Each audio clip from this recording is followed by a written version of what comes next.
Hay tragedias que quedan registradas como simples cicatrices en la historia, crímenes que el tiempo termina borrando. Pero existen otros actos tan fríos, metódicos y perturbadores que exponen fallas tan grandes en nuestro sistema que obligan al mundo entero a reescribir sus reglas para siempre. Hoy abriremos los expedientes de 5 casos reales donde la mente humana transformó nuestra realidad.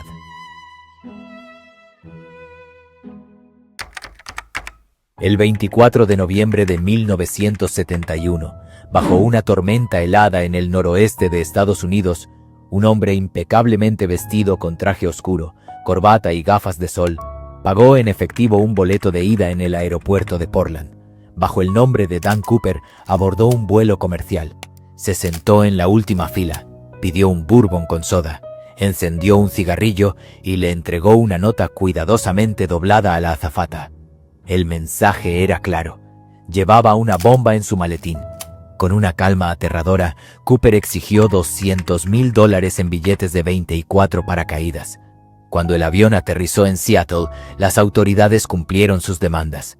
El secuestrador liberó a los pasajeros, ordenó a los pilotos que despegaran de nuevo rumbo a México volando a baja altitud, y en medio de la oscuridad de la noche, con el avión en pleno vuelo, abrió la puerta trasera de la aeronave y saltó al vacío hacia los oscuros bosques del estado de Washington, llevándose el dinero con él. Durante 45 años, el FBI peinó los bosques, dragó los ríos y analizó cada fragmento de evidencia, pero Dan Cooper simplemente se desvaneció de la faz de la tierra. Su identidad real, su supervivencia y su paradero siguen siendo el mayor misterio sin resolver en la historia del FBI. Pero su salto al vacío no fue en vano. Este único evento obligó a los aeropuertos de todo el mundo a instalar detectores de metales, revisar los equipajes de mano y bloquear mecánicamente las puertas de los aviones. Un solo hombre burló al sistema perfecto y desapareció como un fantasma en la lluvia. En la mañana del 18 de julio de 1989, la joven actriz de Hollywood Rebecca Schaeffer abrió la puerta de su apartamento en Los Ángeles. Del otro lado estaba Robert John Bardo, un fanático obsesionado que llevaba 3 años enviándole cartas y acechándola en secreto. Bardo no era un espía, ni un agente encubierto. Simplemente le había pagado $250 a un investigador privado de bajo nivel, quien obtuvo la dirección exacta de la actriz acudiendo a la Oficina Pública de Tránsito del Estado. Tras un breve y extraño intercambio de palabras, Bardo sacó un arma de una bolsa de papel y le arrebató la vida a sangre fría en el umbral de su propia casa.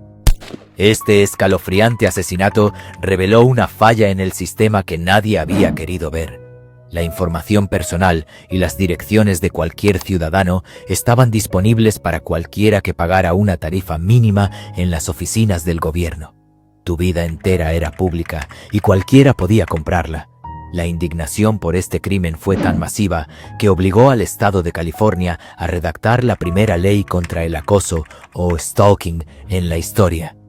Inmediatamente después, el Congreso de los Estados Unidos aprobó la Ley de Protección de la Privacidad, blindando para siempre el acceso público a las bases de datos gubernamentales y registros de conducir. La madrugada del 13 de marzo de 1964, en las frías calles de Queens, Nueva York, una joven llamada Kitty Genovese caminaba hacia su apartamento tras terminar su turno de trabajo en un bar. Faltaban pocos metros para llegar a la puerta de su edificio cuando un hombre emergió de las sombras con un cuchillo. Lo que siguió no fue un crimen rápido ni silencioso. Fue un ataque brutal que se extendió por más de media hora, dividido en 3 asaltos diferentes. Kitty gritó con todas sus fuerzas pidiendo ayuda, suplicando por su vida en medio de la calle, mientras el eco de su voz rebotaba en las paredes de los edificios. Lo verdaderamente perturbador de este caso no fue solo la frialdad del asesino, sino el silencio del entorno. Las luces de los apartamentos cercanos se encendieron. Docenas de vecinos se asomaron a sus ventanas. Algunos incluso gritaron desde las alturas para que el atacante la dejara en paz, pero nadie bajó a ayudarla. Y lo más aterrador, en medio de la confusión, el miedo y la madrugada, contactar a la policía era un laberinto burocrático. En esa época no existía un número central de emergencias. Para pedir ayuda, tenías que buscar en un directorio telefónico el número exacto de tu comisaría local o llamar a la operadora general y rogarle que te conectara a tiempo. El tiempo se agotó para Kitty, quien perdió la vida en el pasillo de su propio edificio, a escasos metros de las puertas de las personas que la escucharon morir. La noticia de la apatía colectiva y el colapso absoluto de las comunicaciones sacudió a la nación entera. El gobierno y las compañías telefónicas se dieron cuenta de que depender de números locales de 7 dígitos durante un ataque de pánico costaba vidas humanas. Esta tragedia fue el catalizador definitivo que obligó al Congreso y a las autoridades a diseñar el Sistema Universal de Emergencias 911 en Estados Unidos. Hoy, ese número de 3 dígitos que todos conocemos desde niños y que ha salvado millones de vidas en el mundo entero, nació del eco ensordecedor de una noche en la que nadie supo cómo pedir ayuda. A finales de septiembre de 1982, en los tranquilos suburbios de Chicago, un simple dolor de cabeza se convirtió en una sentencia de muerte inexplicable. 7 personas, de diferentes edades y sin ninguna conexión aparente entre sí, colapsaron de forma fulminante, perdiendo la vida en cuestión de minutos. Las autoridades sanitarias entraron en pánico al descubrir el único eslabón que unía a las víctimas. Todos habían tomado cápsulas de paracetamol de la marca Tylenol, compradas en diferentes farmacias de la ciudad. Cuando los peritos analizaron los frascos recuperados, descubrieron una pesadilla logística. Alguien había retirado los botes de los estantes de las tiendas, abierto las cápsulas una por una y reemplazado el medicamento con dosis letales de cianuro de potasio, para luego devolver los frascos al mostrador, esperando pacientemente a que cualquier persona al azar los comprara.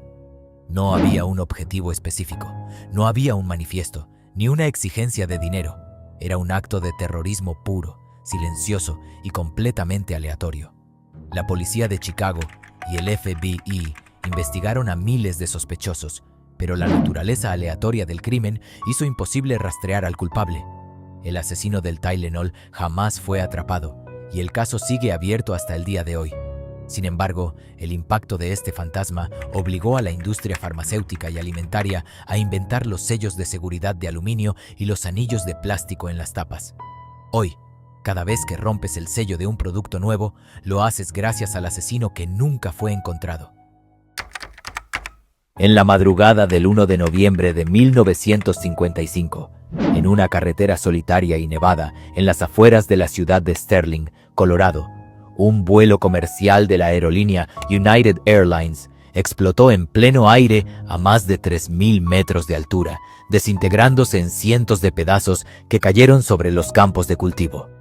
Las primeras inspecciones en la zona del impacto parecían apuntar a un fallo mecánico catastrófico en el motor trasero, pero cuando los peritos del FBI y de la Junta de Aeronáutica Civil examinaron con lupa los fragmentos del fuselaje recuperados, descubrieron algo que la física ordinaria no podía explicar.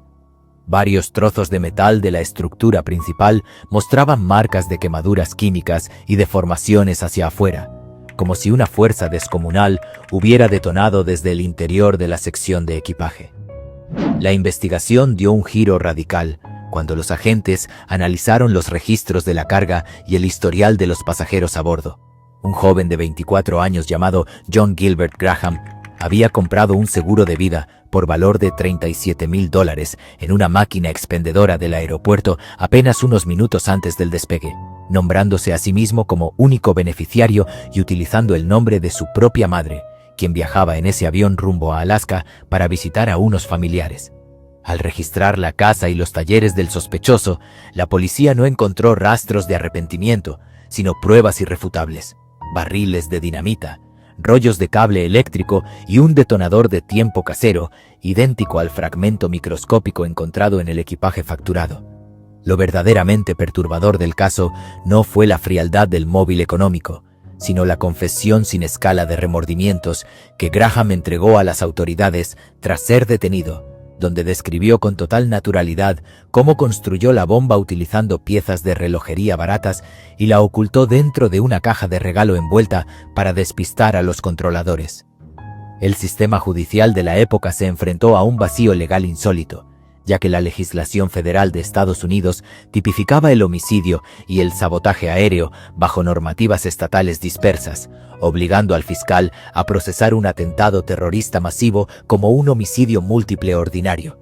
John Gilbert Graham fue condenado a la pena de muerte y ejecutado en la cámara de gas en 1957, dejando tras de sí un precedente histórico que obligó al Congreso a modificar las leyes federales de aviación comercial para siempre. Hay crímenes tan fríos y calculados que transforman por completo las reglas de seguridad de todo un país.